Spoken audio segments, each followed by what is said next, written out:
మనకు యుగాలు 4 రకాలు ఉన్నాయని పండితులు చెబుతుంటారు. అవి సత్యయుగం, త్రేతాయుగం, ద్వాపరయుగం, కలియుగం. ఇందులో సత్యయుగం దాదాపుగా 17,28,000 సంవత్సరాలు, త్రేతాయుగం దాదాపుగా 12,96,000 సంవత్సరాలు, ద్వాపరయుగం దాదాపుగా 8,64,000 సంవత్సరాలు, కలియుగం 4,32,000 సంవత్సరాలు. ఇలా రాను రాను యుగాల సంవత్సరాలు తగ్గుతూ వస్తున్నాయి. అలాగే ఆ యుగాలలో జీవించే మనుషుల ఆయుష్ కూడా తగ్గుతూ వస్తోంది. కల్కి భగవానుడి రాకతో కలియుగం అంతమవుతుందని మనకు పురాణాలలో రాసి ఉంది. మరి కలియుగం అంతమైన తర్వాత ఏం జరుగుతుంది? మళ్ళీ ఏ యుగం ప్రారంభమవుతుంది? అది ఎలా ఉండబోతోంది అనే విషయాల గురించి ఈ వీడియోలో తెలుసుకుందాం. అంతకంటే ముందు మీరు మొదటిసారి మా ఛానల్ను కనుక చూస్తున్నట్లయితే వెంటనే సబ్స్క్రైబ్ చేసుకోండి. అలాగే ఎప్పటికప్పుడు మేము పెట్టే లేటెస్ట్ వీడియోల కోసం పక్కనే ఉన్న బెల్ సింబల్ను క్లిక్ చేయండి. ఇలా చేస్తే మేము ఎప్పుడు కొత్త వీడియోలు పెట్టినా మీకు నోటిఫికేషన్ ద్వారా వస్తుంది. ఇక విషయంలోకి వెళ్తే ప్రస్తుతం కలియుగం నడుస్తోంది. కలియుగం అంతమైన తర్వాత మరలా సత్యయుగం మొదలవుతుంది. దీనినే కృతయుగం అని కూడా అంటారు. కృత అంటే పరిపూర్ణం అని అర్థం. అంటే ఈ యుగం అనేది పరిపూర్ణంగా ఉంటుంది. మనుషులకు కావలసినవన్నీ పరిపూర్ణంగా దొరుకుతాయి.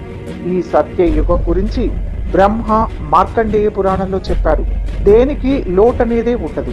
మరలా సత్యయుగం మొదలవడానికి ముందు కలియుగం ఎలా అంతమవుతుందో ఒకసారి తెలుసుకుందాం.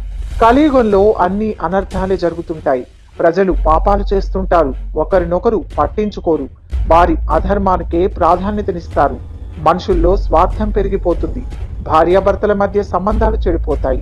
ప్రజలు తప్పుదారిలో నడవడానికే ప్రాధాన్యతనిస్తారు. నేనే గొప్ప అనే పద్ధతిలో ఆలోచనలో ఉంటారు. విచిత్రమైన వ్యాధులు ప్రజల్లో ప్రబలి అనేక మరణాలు చోటు చేసుకుంటాయి. అలాగే కలియుగంలో కలి ప్రభావం ఎక్కువగా ఉంటుందని పండితులు చెబుతున్నారు. దాని వలన దైవ భక్తి అనేది తగ్గి మనుషుల మీద భక్తి ఎక్కువ అవుతుంది. దేవుడంటే భయం కానీ భక్తి కానీ ఉండదు. నేనే గొప్ప అనే విచ్చలవిడితనం ఎక్కువ అవుతుంది. అలాగే ఆకస్మిక వరదలు, భూకంపాలు, తుఫాన్ల వల్ల చాలా నష్టాలను చూస్తారు. ప్రకంపనలు ఎక్కువ అవుతాయి. సునామీ వంటి ఉత్పాతాలు సంభవించి దేశాలకు దేశాలే ఆ సముద్రంలో కలిసిపోతాయి. అలాగే సూర్య చంద్రులు తమ కక్షలను తప్పుపడతారు. దాని వలన అనేక వినాశనాలు జరుగుతాయి. ఇక ఈ కలియుగంలో మానవుని ఆయుష్ చాలా వరకు తగ్గుతుంది. మొదట్లో 100 సంవత్సరాలు ఉన్న మనిషి ఆయుష్ కలియుగాంతానికి వచ్చేసరికి 16 సంవత్సరాలుగా ఉంటుంది. అలాగే చిన్న వయసులోనే ఆడవాళ్లు పిల్లలకు జన్మనిస్తారు. మనిషి ఎందుకు చనిపోతాడో తెలియకుండానే చనిపోతూ ఉంటారు. ఇలా కలియుగాంతానికి వచ్చేసరికి తీవ్ర పరిణామాలు జరుగుతాయి. ఇక కలి ప్రభావం ఎక్కువయ్యేసరికి ఆ విష్ణుమూర్తి శంబల గ్రామంలో 10వ అవతారంగా కల్కి అవతారంలో జన్మించి కలిని అంతం చేసి ధర్మాన్ని స్థాపిస్తాడు. ఇక ఆ తర్వాత మళ్ళీ సత్యయుగం మొదలవుతుంది. సత్యయుగం 17,28,000 సంవత్సరాలుగా ఉంటుంది. సత్యయుగంలో ధర్మం 4 పాదాలపై నడుస్తుంది. ఈ యుగంలో దేనికి లోటనేదే ఉండదు. ప్రజలకు తిండి, బట్ట, గూడు అనేవి పుష్కలంగా లభిస్తాయి. వారు ఆనందంగా జీవిస్తారు. ఎలాంటి బాధలు లేకుండా సంతోషంగా ఉంటారు. వారు ఎక్కువగా వారి సమయాన్ని దేవుని ధ్యానంలో గడుపుతారు. ఈ యుగంలో దేవతలు భూమి మీదకు వచ్చి మనుషులతో కలిసి ఉంటారు. ఈ యుగంలో భూ వాతావరణం చాలా స్వచ్ఛంగా ఉంటుంది. కాలుష్యం, రోగాలు అనేవే ఉండవు. అందువల్ల ఈ యుగంలో మనిషి సగటు ఆయుష్ దాదాపు 1,00,000 సంవత్సరాలు ఉంటుంది. వారు ఆయురారోగ్యాలతో జీవిస్తారు. ఈ యుగంలో ఎక్కడ చూసినా ఆనందం తాండవిస్తుంది. ఈ యుగంలో మనుషులు ఎక్కువగా ఆ దైవం మీద మనస్సుని లగ్నం చేస్తారు.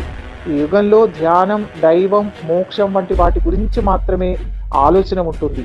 ఈ యుగంలో ధనం మీద వ్యామోహం ఉండదు. అసలు వారికి ఆ అవసరమే ఉండదు. వారు చాలా ఆరోగ్యవంతులుగా జీవిస్తారు.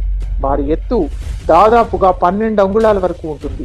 వారు వారి తపస్సుతో ఆ భగవంతుడితో నేరుగా సంభాషిస్తారు. వారికి ఆకస్మిక మరణం అంటూ ఉండదు. వారు అవసరం అనుకుంటే ఆ పుణ్యలోకాలకు పయనమవుతారు. వారికి కేవలం ధ్యానం, తపస్సు అనే వాటిపైన మాత్రమే నమ్మకం ఉంటుంది. వారు కేవలం ఈ 2 పనులను మాత్రమే చేస్తారు. సత్యయుగం పేరుకు తగ్గట్టుగానే ఉంటుంది. మరి మనం మరలా ఆ సత్యయుగంలో పుట్టాలి అంటే మనం చేసే కర్మలను బట్టి ఆధారపడి ఉంటుంది. చెడు కర్మలను వదిలేసి వీలైనంత ఇతరులకు సహాయం చేస్తూ ఆ భగవంతుడి సన్నిధిలో మనస్సుని ప్రశాంతంగా గడపండి. ఈ వీడియో కనుక మీకు నచ్చినట్లయితే లైక్ చేయండి, షేర్ చేయండి.